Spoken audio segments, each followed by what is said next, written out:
जहां रायबरेली जिले में मनरेगा योजना को जिले में बैठे अधिकारी ही पलीता लगा रहे हैं। प्रधान और सेक्रेटरी की मिली भगत से मनरेगा के तहत बनने वाले तालाब की खुदाई जेसीबी से करने का वीडियो वायरल हो रहा है। पूरा मामला लालगंज तहसील के जय सिंहपुर का है। वहीं शिकायतकर्ता की शिकायत पर खंड विकास अधिकारी ने प्रधान को कारण बताओ नोटिस भी जारी किया था, लेकिन काफी समय बीत जाने के बावजूद भी कोई कार्रवाई अभी तक नहीं हुई है। ग्रामीणों का कहना है कि प्रधान पति बदस्तूर जेसीबी से तालाब की खुदाई करा रहा है। मामले में ग्रामीणों ने जिला अधिकारी से न्याय की गुहार लगाई है, जिसके बाद जिलाधिकारी ने पूरे मामले की जांच मुख्य विकास अधिकारी को सौंप दी है। मामले में मुख्य विकास अधिकारी से बात की गई तो उन्होंने कैमरे पर कुछ न बोलते हुए जांच का झुंझुना जरूर थमा दिया।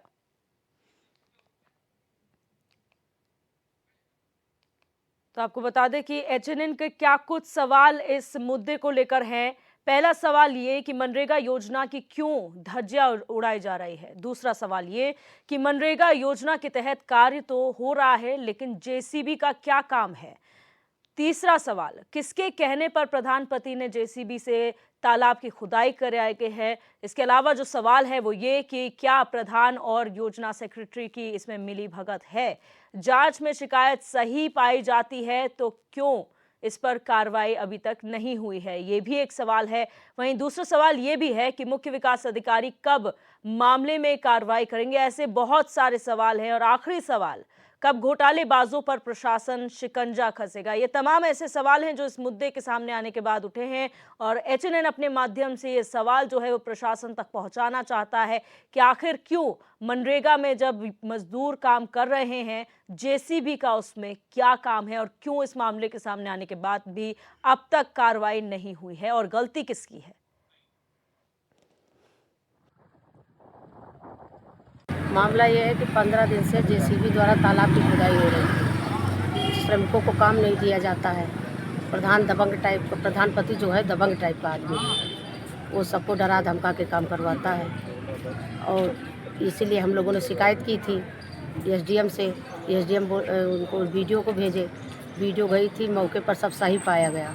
उसके बावजूद आज तक कोई कार्रवाई नहीं हुई। कितने दिन बीत गए शिकायत किए हुए? 11 तारीख को शिकायत की थी हम लोगों ने। आज कहाँ आई है? आज हम डीएम साहब के पास आए। तो क्या कहा उन्होंने? डीएम साहब ने कोई आश्वासन नहीं दिया, बोली कि सीडीओ के यहाँ जाओ। क्या लगता है कार्रवाई होगी कि नहीं? कार्रवाई हमको नहीं लग रहा कि कोई कार्रवाई होगी, इसलिए कि प्रधान थोड़ा दबंग टाइप का आदमी, प्रधानपति।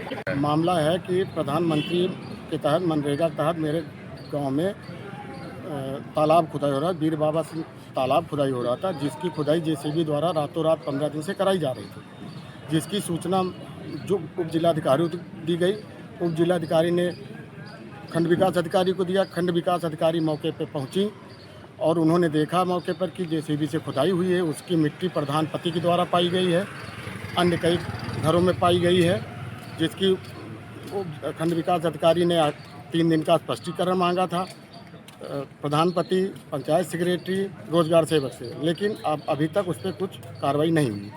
आज हम लोग जिलाधिकारी के यहाँ आए हैं। यही जेसीबी चल रही है आज 15 दिन से, 20 दिन से। काहे में चल रही है जैसे? वही तालाब में।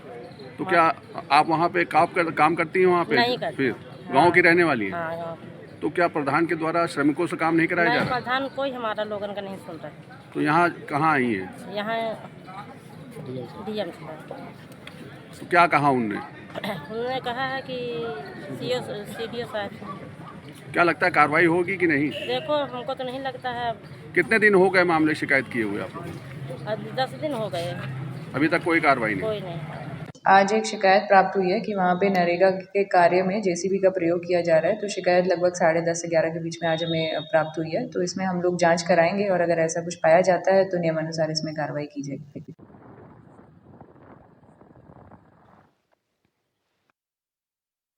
और असद खान हमारे संवाददाता हमारे साथ फोन लाइन पर जुड़ चुके हैं। असद, 10 दिन पहले ये मामला उठाया जाता है, जांच की जाती है, मामला सही पाया जाता है, फिर क्या वजह है कि अब तक कार्रवाई नहीं की गई? देखिए, बिल्कुल जिस तरह से प्रधान के बारे में जो जानकारी मिल रही है, प्रधान पति हैं वो, और दबंग टाइप के हैं, सरहंग टाइप के हैं, और कहीं ना कहीं उनके रसूख के आगे अब प्रशासन नतमस्तक जरूर नजर आ रहा है। क्योंकि एजेएनएन ने 4 दिन पहले ये खबर प्रमुखता से दिखाई थी, और उसके बाद डीसी मनरेगा जो है संतोष कुमार, उनने साफ तौर पे कहा था कि जो कार का पेमेंट है वो पेमेंट रुकवा दिया जाएगा, वो उसको पेमेंट नहीं करने दिया जाएगा। लेकिन उस कार का पेमेंट हो चुका है।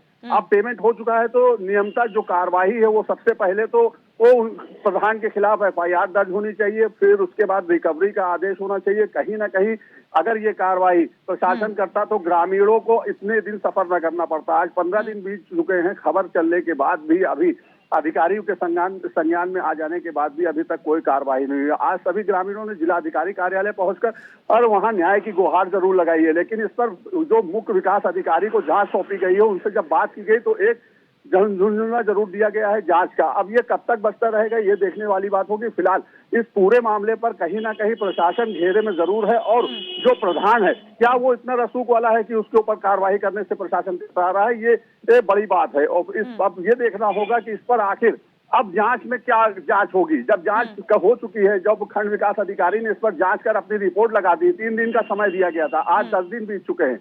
10 दिन बीतने जाने के बाद भी अभी तक इस पूरे मामले पर प्रशासन चुप्पी साधे है और फिर वही जांच का बहाना बना रही है। तो क्या दिखाना चाह रहा है? ये जो प्रधानमंत्री की महत्वाकांक्षी योजना है उस पर जब पलीता लगाने का काम हो रहा है, अन्य योजनाएं किस तरह चलती होंगी, ये बड़ा सवाल है। अच्छा असद, जिस तरह से लोग भी कह रहे थे प्रधान पति का बहुत रसूख है, बहुत यहाँ पर दबंगई दिखाते हैं, तो वो महज एक प्रधान पति है, प्रधान का पद नहीं है। अगर प्रधान होते तो भी समझ में आता, लेकिन एक प्रधान पति का इतना बड़ा रसूख होना कि अधिकारी नतमस्तक है, ये सोचनीय विषय है प्रशासन के लिए। बिल्कुल, देखिए जो जानकारी के अनुसार जो पता भी चल पा रहा है कि जब 3 दिन पहले एचएनएन न्यूज ने इस खबर को चलाया था, उसके बाद जो प्रधानपति हैं वो इस समय बौखलाए नजर आ रहे हैं। कभी मंत्री के चक्कर लगाते हैं तो कभी अब कल की जो डेट की बात उनकी पता चली थी कि वो कुछ किसानों को, जो श्रमिक हैं उनको पकड़ के वहां पर साइन कराने में जुटे हुए हैं, लेकिन जिनके खाते में आप पैसा भेज रहे हैं उसकी जानकारी लेनी चाहिए। आखिर वो पैसा उन जॉब कार्ड होल्डर के खाते में जा रहा है कि नहीं जा रहा है, आपने किनका रजिस्ट्रेशन कराया, क्या वो श्रमिक है कि नहीं? असद, आप बने रहिए हमारे साथ फोन लाइन पे। हमारे साथ रणजीत सिंह है जो शिकायत कतरा हमारे साथ फोन लाइन पर जुड़ चुके हैं। रणजीत जी, बहुत स्वागत है आपका एचएनएन 24/7 में। जी जी रणजीत जी, आप लोगों ने शिकायत करी है, 10 दिन तकरीबन इस शिकायत को हो गया है, क्या आश्वासन आपको दिया जाता है प्रशासन की तरफ से? जी मैडम, प्रशासन द्वारा कोई आश्वासन नहीं दिया जाता है। मैंने 11 तारीख को शिकायत किया, 13 तारीख को वीडियो की खंड विकास अधिकारी की रिपोर्ट लगाई जाती है, उसके उपरांत कुछ नहीं होता। तो आज मैं जिलाधिकारी के यहाँ जाता हूँ, जिलाधिकारी के जो मैं सूचित करता हूँ मैडम इस पे कोई कार्रवाई नहीं हो रही है, तो जिलाधिकारी जो है सीडीओ के यहाँ भेजती, सीडीओ के यहाँ सीडीओ बोलती है कि ठीक है हम डीसी मनरेगा को दे रहे हैं। तो इधर उधर मैडम दौड़ाया जा रहा है, कोई उस पर ठोस कार्रवाई नहीं की जा रही है। अच्छा रणजीत जी, एक बैकग्राउंड जानना चाहेंगे, जो प्रधानपति पे आरोप लग रहे हैं, कौन है वो और इतना रसूख कैसे कि प्रशासन नतमस्तक है उनके सामने? मैडम उसके ऊपर ऑलरेडी लालगंज और फिरो थाने में कई मुकदमे चल रहे हैं, वो सजा याफ्ता है मैडम। उसके दबाव में गांव में लोग बोल नहीं पाते हैं, वो जो चाहता वही करता है। तो क्या पुलिस प्रशासन से आपने कभी मदद नहीं मांगी है? मैडम मैंने कम से कम 2 साल से कई एप्लीकेशन आईजी और डीआईजी और एसपी सब जगह दिया मैडम, लेकिन कुछ नहीं होता है। मैं थक हार के बैठ गया हूँ। रणजीत जी, हम यही उम्मीद करेंगे, क्योंकि हमने खबर चलाई थी, हम यही उम्मीद करेंगे कि आपकी शिकायत और हमारी खबर का कोई तो संज्ञान हो और आपकी समस्या का निदान हो। बहुत शुक्रिया हमारे साथ जुड़ने के लिए, अपनी बात रखने के लिए। असद, आपने सुना रणजीत सिंह की आवाज में एक दर्द था, ये दर्द उस प्रशासन की तरफ से है जो लोगों के लिए काम करने के बजाय एक प्रधान पति के सामने नतमस्तक है। असद, आप सुन पा रहे हैं मुझे? लगातार इस तरह के मामले निकल कर आते हैं, लेकिन इस पर अगर अधिकारी संज्ञान ले तो कहीं ना कहीं जो ग्रामीण है, गरीब तबके के लोग हैं, जिनके हक पर अब डाका डाला जा रहा है, चाहे वो प्रधान हो चाहे वो सेक्रेटरी हो, लेकिन जो महत्वाकांक्षी योजना है वो भी एक ऐसी जो देश के प्रधानमंत्री की महत्वाकांक्षी योजना है, इस पर अगर पलीता लगाने का काम किया जा रहा है तो अधिकारी की जो कार्य है उस पर कहीं ना कहीं संदेह जरूर लगता हुआ नजर आता है। फिलहाल अब देखना ये होगा कि इस पर जो मुख्य विकास अधिकारी हैं वो अब क्या कार्रवाई करती है और क्या जांच में निकल कर सामने आता है, क्योंकि जांच खंड विकास अधिकारी पहले ही कर चुकी हैं। उन्होंने अपनी रिपोर्ट में पेश किया है कि जो ग्रामीणों की शिकायत है वो सही पाई गई है, उसी के आधार पर उनसे सवाल मांगा गया है। लेकिन अब इतने दिन बीत जाने के बाद भी कार्रवाई नहीं, तो कार्रवाई तो होनी चाहिए थी। जी। भरोसा कैसे बनेगा, जनता का भरोसा कैसे बनेगा? 2024 का चुनाव है, क्या मुंह लेके जो नेता इनकी मदद कर रहे हैं वो कैसे जाएंगे इनके बीच में वोट मांगने के लिए? ये भी देखने वाली बात होगी। बिल्कुल असद, बहुत शुक्रिया हमारे साथ जुड़ने के लिए और तमाम जानकारी साझा करने के लिए।